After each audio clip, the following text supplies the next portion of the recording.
সেই দেশের মাটি মানুষই আমার সব কিন্তু বাদ দিতে হবে। প্রতিশোধ প্রতিহিংসা দিয়ে কোনোদিন কোনো কিছু হতে পারে না। প্রতিশোধ দিয়ে জাতীয় ঐক্য করলেই সম্ভব। এখানে একটু আওয়ামী লীগ আর বিএনপির মধ্যে পার্থক্য। জাতীয় ঐক্য প্রতিশোধ প্রতিহিংসার ঊর্ধ্বে সকল নিয়ে কাজ করতে চায়। এই আজকে দেশের এই অবস্থার জন্য সম্পূর্ণভাবে হাসিনা দায়ী।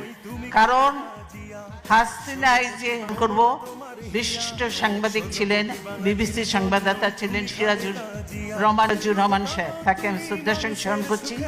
আমি খুব ভালো মানুষ ছিলেন, মুক্তিযোদ্ধা ছিলেন সিরাজুর রহমান সাহেব।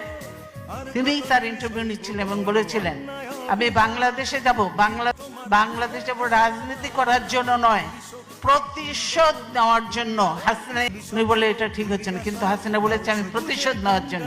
তাই আজকে প্রতিশোধ একদম খোকলা বানিয়ে দিয়ে বাংলাদেশকে একদম ধ্বংস করে দিয়ে সমধ্বংস করে দিয়ে বাংলাদেশকে তলাবিহীন ঝুড়ি এবারে তার থেকেও নিচে কোথায় কোন কি বানাবে আল্লাহর নামে বাংলাদেশকে তিনি হয়তো দেশের থেকে চলে যাবে।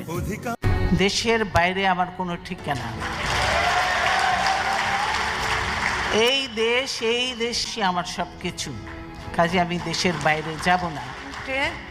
সমস্যা, এই কোনো সমস্যা নিয়ে আলোচনা হয় না।